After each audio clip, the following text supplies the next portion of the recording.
Hello, viewers. My name is Zach Hardy, and this is my um, video on what Alexander Rodden versus Westernlight in the main event for Capital Carnage 2015 means for not only the performers, not only for the pay-per-view, but also USW in general. So, without further ado, I will start out with plugging my channel. So as always, follow me on Twitter at Zachary Serra, at ZACHARYSERRA. And if you have any questions for any wrestling related questions for the Hardiac Wrestling Podcast, or any non-wrestling related questions for the Hardiac Questions and Answers series, please send them to unitards@gmail.com. That is unitards with two Z's at the end at gmail.com, and I will get to those in a future episode of the Hardiac Wrestling Podcast or Hardiac Questions and Answers series. But without further ado, let's get into it. A little bit of a backstory. I didn't do an intensity review last night, so you didn't get the whole notification if you didn't watch intensity or you didn't go and listen to the news about this. But the main event for Capital Carnage 2015 was announced last night on intensity as Westernlight challenged Alexander Rodden to a non-title main event match at Capital Carnage 2015. What this means is that we get the USW champion Alexander Rodden versus the World Heavyweight Champion Westernlight in the main event match for Capital Carnage. Now, let me give you a little bit of backstory here, as I've written down shit about this. This will be the first current USW champion versus current World Heavyweight Champion pay-per-view match in USW history. A benefit of this match is that the match is classically between a face and a heel. And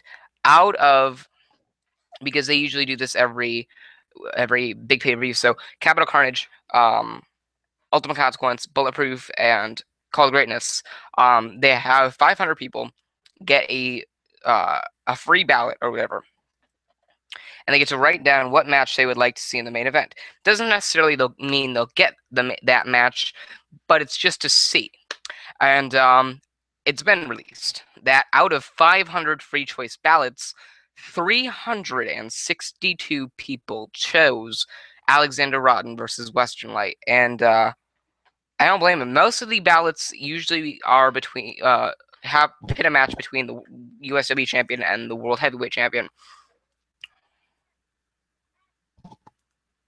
Got a cut there, bothering me. But this is big because now it shows that even out of just 500 people, more than half of those 500 people want to see this main event, which means they'll tune into it, which means they'll either go to it live or they'll pay for it on pay-per-view, which is amazing. So, my thought on this match, I like the idea. Of course, there are things that can go wrong. You can have a performer lose the momentum that they currently have. You can have a performer,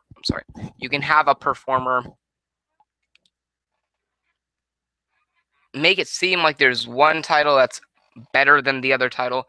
In this case, right now, it's the USW Championship is the primary title belt, whereas the World Heavyweight Championship is the second primary belt. But it's pitting one champion versus another champion to fight and see who the big champion in USW history is. And of course, being as it is a USW champion versus World Heavyweight champion pay-per-view matchup, the first one in USW history means we've just made USW history as long as this match goes on and nothing happens.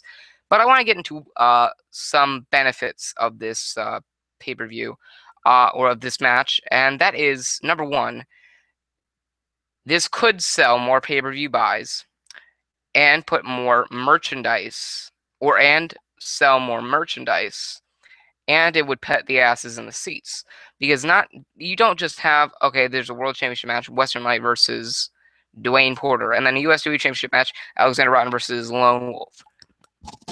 Sorry. You don't want to see a USW title match or a World Heavyweight title match more than you want to see a World Champion versus USW Champion match in USW. So this says a lot. But not only does it do much for revenue-wise, But this could build into the top rope match pay-per-view, the top rope pay-per-view in September of 2015, or you can get a bank-in from yet another King case. I guess cash in, whatever. So you can play off of this very well.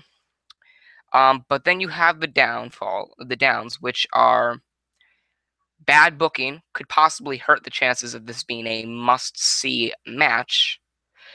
The loser would give away a lot of much-needed momentum. Alexander Rotten doing well. He needs to keep going, having a full head of steam with momentum going into every challenge he faces, and so does Westernlight if he wants to be a very effective world champion.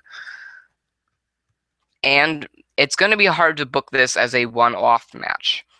This is the match you would... I don't fucking know. People would buy Capital Carnage to watch this match more than if you were to have this match be the first match, and then at top rope you had another match like this.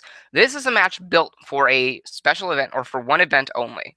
And Capital Carnage, this is a good way to make Capital Carnage seem like one of the big pay-per-views again.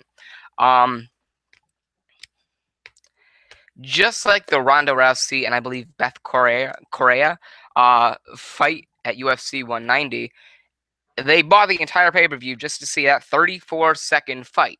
They didn't know it was going to be 34 seconds, but they bought it just for that fight.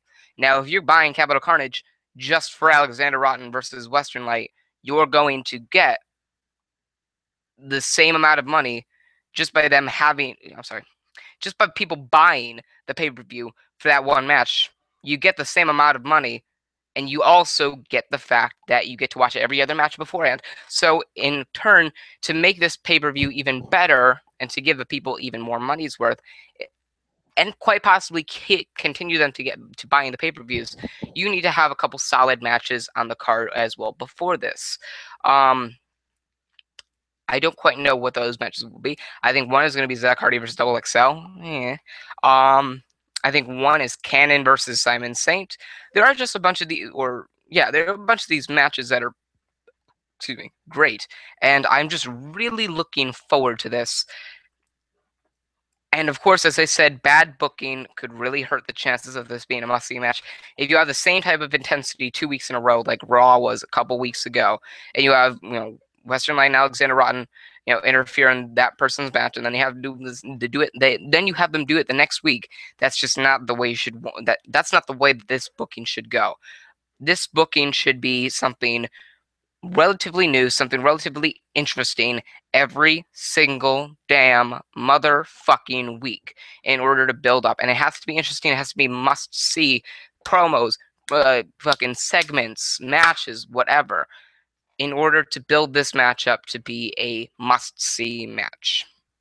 And I think the last time I was interested in one of these big matches, I think the last time even one of these USW match or USW pay-per-views highlighted for one specific match was called Greatness 9, which was Zach Hardy versus Morbid. And now you got Capital Carnage 2015, which is Alexander Rotten versus Westernlight, USW champion versus the World Heavyweight champion. And the only way it could be better is if they had a no-holds-barred match or something like that. But that's all I got right now. I just wanted to talk to you about this whole match and kind of give you something that I didn't give you last night because of that. I'm looking into completing up my question list for the Hardiac Questions and Answers series, which I may do a video up today or tomorrow, depending on whatever I feel like. But anyway, that's all I have to say. So thank you guys for watching. I hope you enjoyed. Remember to like, favorite, and subscribe for more. Hold on. Follow me on Twitter at Zachary Serra, at ZACHARYSERRA. And if you have any wrestling-related questions for the Hardiac Wrestling Podcast or any non-wrestling-related questions for the Hardiac Questions and Answer Series, send them to unitards@gmail.com. That's unitards with 2 Z's at the end at gmail.com. And they will be answered in an upcoming episode. Anyway, guys, thank you for watching. I hope you enjoyed. Remember to like, favorite, and subscribe for more. I'm Zach Hardy, signing off.